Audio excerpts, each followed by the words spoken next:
Je vous propose tout de suite de parler de gestion des conflits avec Paul Thérault. Paul Thérault, bonjour. Bonjour. Paul Thérault, vous êtes donc coach professionnel. On peut rappeler aux auditeurs ce qu'est la mission d'un coach? Alors, c'est d'accompagner toute personne qui a envie d'avancer, qui sent qu'avec l'aide de quelqu'un, ce sera plus facile. D'avancer dans tous les domaines? Dans tous les domaines, que ce soit du développement professionnel, que ce soit du développement personnel, également des sujets d'orientation pour les plus jeunes ou réorientation pour les plus anciens. Voilà, toutes sortes de sujets sur lesquels on peut avoir l'impression de patiner, de rencontrer des obstacles et on peut avoir envie de débloquer la situation, d'avancer avec l'aide de quelqu'un. Ça peut être un coach professionnel. Alors, vous organisez régulièrement, tous les mois, des ateliers qui là se vivent en groupe. Il se passe ces ateliers le samedi matin de 9 heures à midi. Ça se passe à l'école des arts et métiers du bien-être à Pont-à-Mousson. Le prochain atelier aura lieu samedi 19 mai sur le thème aborder sereinement les conflits. Alors là, c'est un vaste programme parce que en général, lorsque les conflits arrivent, on n'est pas très serein. Tout à fait. Alors ça fait suite à 2 ateliers précédents où nous avions pris soin d'apprendre à offrir une vraie belle écoute. Voilà, c'était déjà un vaste sujet.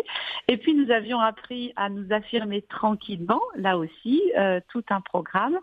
Et nous continuons, en même temps que toutes les personnes peuvent nous rejoindre, pour aborder sereinement les conflits.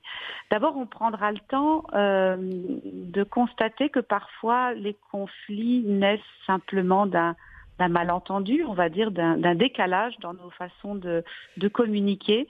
Je communique sur quelque chose de très réel et il me répond avec un langage symbolique, on ne se comprend pas et c'est mal parti. Parfois, c'est que j'aspire à l'harmonie et il a envie de prendre le contre-pied plus dans l'énergie qui est la sienne que sur le fond et c'est encore une fois mal parti. Alors on apprendra à déjouer ce type de piège avant de regarder quand le conflit arrive, effectivement comment je me comporte. Est-ce que je suis tentée de fuir, d'attaquer, de renoncer et est-ce que je peux m'affirmer sereinement? Alors justement, Voilà, c'est là que l'atelier précédent a été utile pour s'affirmer sereinement, que parfois le conflit arrive, on ne l'a pas vu arriver et puis pof, on est dedans tout de suite. Voilà, alors c'est important à ce moment-là et l'essentiel de l'atelier portera là-dessus, prendre conscience de ce qui se passe pour moi.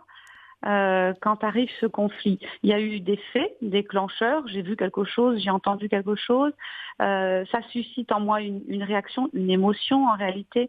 Derrière, quel est le besoin, mon besoin qui est légitime et qui est chahuté, qui n'est pas pris en compte. Est-ce que je peux le discerner? Est-ce que je peux mettre des mots dessus? Ça va grandement m'aider à aborder le conflit. Et alors, puisque ces ateliers sont toujours très très concrets aussi, on est dans la théorie, mais c'est pour mieux passer à la pratique. Vous allez nous proposer des recettes pour mieux vivre, justement, pour aborder sereinement ces conflits? Alors, on va tâcher de les découvrir ensemble et puis surtout de les pratiquer. Comment je fais quand la température émotionnelle grimpe, que ce soit la mienne ou que ce soit celle de l'autre? Est-ce que c'est le moment de m'affirmer? Peut-être pas. Est-ce que je peux plutôt commencer par écouter, quitte juste l'instant d'après à m'affirmer, parce qu'il ne s'agit pas de renoncer dans le conflit. Voilà, toutes sortes de petits réflexes que nous allons essayer de développer et que nous allons expérimenter. Alors, vous allez nous aider finalement dans les conflits à ne pas renoncer, à dire quand même ce que nous avons à dire, sans pour autant faire augmenter, si je peux me permettre, la température du conflit? C'est tout à fait ça. Il y a moyen, le tout est de trouver comment et de m'y entraîner, il y a moyen de faire descendre cette température émotionnelle, celle de l'autre, la mienne, progressivement d'arriver chacun à reconnaître, exprimer nos besoins Et quand nous serons au clair sur nos besoins respectifs, eh bien, on pourra trouver des solutions en commun, probablement plusieurs, et on pourra arriver à en choisir une qui nous permet de continuer notre relation. J'ai du mal à saisir là, Paul. Vous proposez vraiment de nous aider à faire baisser la température émotionnelle de l'autre. Bon, la sienne, je veux bien le croire, mais même celle de l'autre, il y a des techniques qui peuvent nous aider à ça?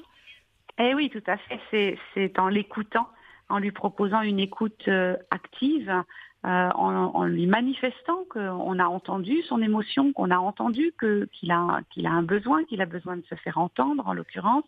Oui, la température émotionnelle de l'autre va également descendre, et c'est ce qui va me permettre de reprendre ma place et cette fois-ci de m'affirmer.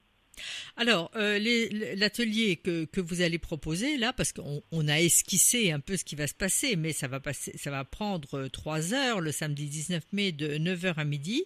Ça va se passer donc, je le rappelle, à l'école des arts et métiers du bien-être à Pont-à-Mousson. Alors, deux choses. L'adresse, quelle est l'adresse de cette école des arts et métiers du bien-être? 20 avenue du Général Leclerc à Pont-à-Mousson. Et alors, un téléphone pour s'inscrire?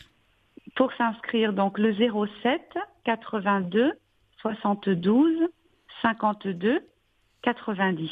07 82 72 52 90. Paul, est-ce qu'on peut assister à cet atelier même si on n'a pas assisté aux ateliers précédents? Est-ce que ça peut être aussi une occasion de découvrir comment ça se passe, ces ateliers? Bien sûr, chaque atelier est indépendant des précédents, même si j'ai expliqué qu'il y avait une continuité. Ils sont tous intéressants et vous êtes tous bienvenus le samedi 19 mai. Merci Paul, à bientôt. Au revoir.